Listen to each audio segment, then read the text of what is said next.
Good morning प्यारे बच्चों। आज की वीडियो के माध्यम से हम क्लास 11th के लिए आरोह काव्यखंड से पाठ संख्या 2 को पढ़ेंगे और इस पाठ का शीर्षक है मेरे तो गिरधर गोपाल दूसरो न कोई एवं पग घुंघरू बांधी मीरा नाची। इसकी कवयित्री है मीरा।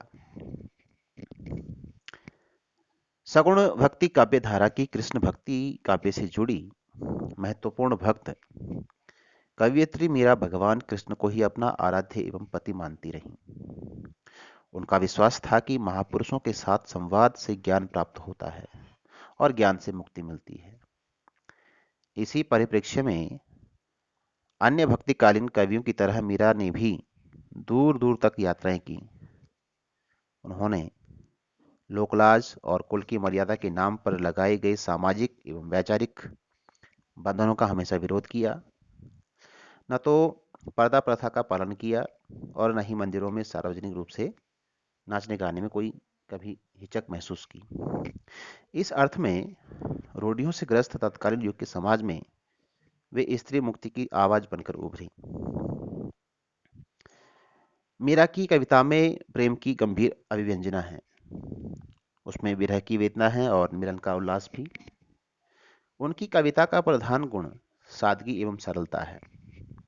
कला का अभाव ही उसकी सबसे बड़ी कला है। मीरा की कविता के मूल में दर्द है। नरोत्तम दास स्वामी द्वारा संकलित संपादित मीरा मुक्तावली से लिए गए दोनों पदों में मीरा ने कृष्ण के प्रति अपने अनन्य प्रेम को अभिव्यक्त किया है। तो प्यारे बच्चों, हम इस पाठ के पहले पद की तरफ चलते हैं और पहले पद में मीरा ने क्या कहा है। मेरे तो गिरधर गोपाल दूसरो न कोई, जाके सिर मोर मुकुट मेरो पति सोई। छाणे दई कुल की कानी कहा करी ही कोई, संतन डिग बैठी बैठी लोग लाज खोई। आंसुवन जल सींची सींची प्रेम बेली बोई, अब तो बेली फैली गई आनंद फल होई। दूध की मथनिया बड़े प्रेम से बिलोई, दधी मथी घृत काढ़ लियो डारे दई छोड़ी। भगत देखी राजी हुई जगत देखी रोई, दासी मीरा लाल गिरधर तारो अब मोही। मीरा कहती हैं, मेरे तो गिरधर गोपाल दूसरो न कोई। अर्थात ये जो गिरधर हैं, गोपाल हैं, जो श्री कृष्ण हैं, वो मेरे ही सब कुछ हैं। उसके अलावा दूसरा संसार में कोई नहीं। जाके सिर मोर मुकुट मेरो पति सोई, जिसके सिर पर मोर मुकुट शोभायमान है वही श्री कृष्ण मेरे पति हैं। छाड़ी दई कुल की कहानी कहा करिए कोई, कह रही कि मैंने कुल की मर्यादा यश आदि विचारों को त्याग दिया, अब कोई मेरा क्या कर सकता है। अर्थात अब उन्हें किसी की भी परवाह नहीं है। मेरा आगे आगे कहती हैं, संतन डिग बैठी बैठी लोग लाज कोई, असवर नर सींची सींची प्रेमी बेली बोई। कि मैंने संतों के साथ बैठ बैठकर लोकलाज को खो दिया है। वे संत महात्माओं के साथ बैठकर उनसे ज्ञान प्राप्त कर रही है, किंतु समाज उसे बुरी दृष्टि से देखता है। इसलिए उन्होंने कहा है कि उन्होंने लोकलाज की भावना का त्याग कर दिया है। उन्होंने कृष्ण भक्ति रूपी प्रेम बेल को अपने आंसुओं से सींच सींच कर बोया है। प्रस्तुत काव्यांश में वो कहती हैं कि अपने भावों को प्रकट करते हुए उन्होंने कृष्ण के प्रति अपनी अन्यता व्यक्त की है। श्री कृष्ण के अलावा उनके जीवन में कोई दूसरा है ही नहीं।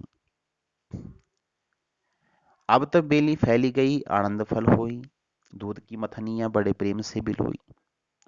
दधी मथी घृत काढ़ लियो डारी दई छोई। इसमें मीरा आगे कहती हैं कि मैंने जिस प्रेम रूपी बेल को अपने विरह आंसुओं से सींच सींच कर बोया था, अब वह बेल बड़ी होकर फैल गई और अब उससे आनंददायी फल भी प्राप्त होने लगे हैं।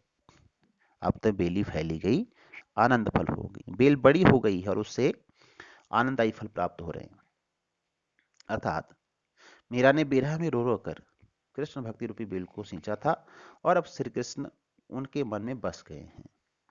अब उन्हें बार बार श्री कृष्ण का स्मरण करना आनंद देता है।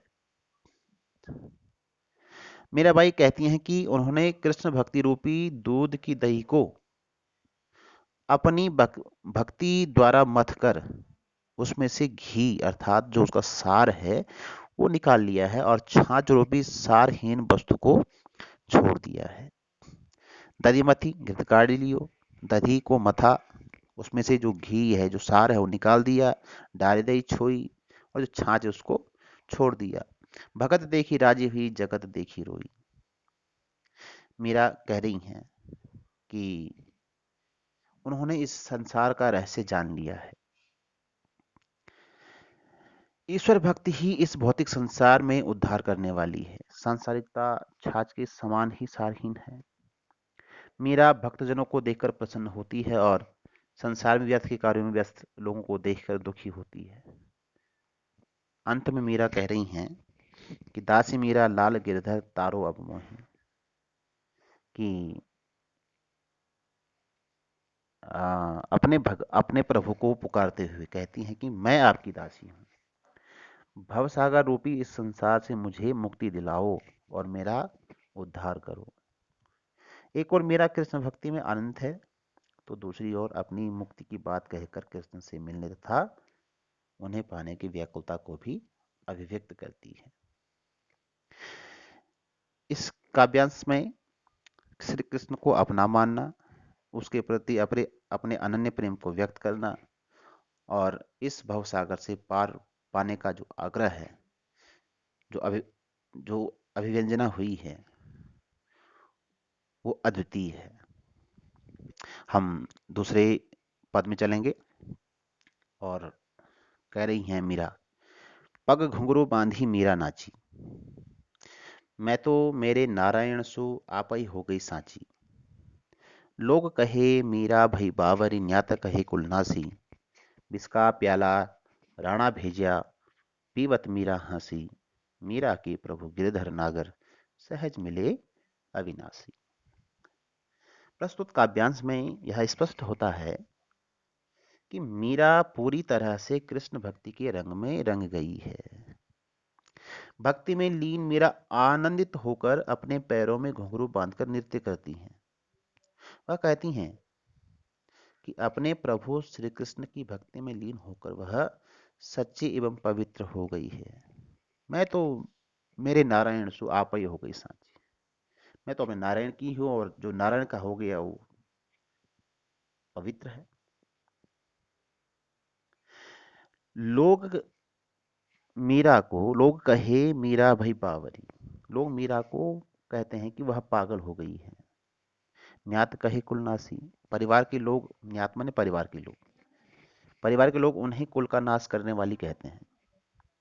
वो कहते हैं कि एक राजकुल की स्त्री को इस तरह से व्यवहार करना मान मर्यादा के विरुद्ध समझा जाता है। इसलिए मीरा के जो पति हैं राणा राणा विष का प्याला राणा भेजा, पीवत मीरा हंसी, वो राणा ने उन्हें मारने के लिए विष का प्याला भेजा, तो मीरा मीरा ने जो है उसे उस विष के प्याले को हंसते हंसते पी गई। अंत में मीरा कहती हैं कि मीरा की प्रभु गिरधर नागर सहज मिले अविनाशी। वो कह रही हैं कि उनके प्रभु गिरधर जो श्री कृष्ण हैं बहुत चतुर हैं, मुझे सहज ही उस अविनाश प्रभु के दर्शन हो गए हैं। निश्चल प्रेम भक्ति से उन्होंने अपने कृष्ण को पा लिया है और उन्हें पा करके वो प्रसन्नचित हैं, उन्हें आनंद रूपी फल जो है वो प्राप्त हो रहे हैं और किसी प्रकार का भय, किसी प्रकार का डर उन्हें नहीं सता रहा है। इस पाठ के जो सीखने वाली बात है वो यह है कि जो मीरा का कृष्ण भक्ति रूपी जो प्रेम है उसमें खो जाना और अपने उस तत्व को पाने की जो बात उन्होंने कही है कि संसार में कई प्रकार की बाधाएं आती हैं, हर काम में बाधाएं बीच में आती हैं, लेकिन उसके लक्ष्य को अडिग रखते हुए और उसमें किसी प्रकार की बाधा से संघर्ष करते हुए ही उसमें हम सफलता प्राप्त कर सकते हैं। ऐसा इस पाठ में सीखने को बताया गया है। धन्यवाद।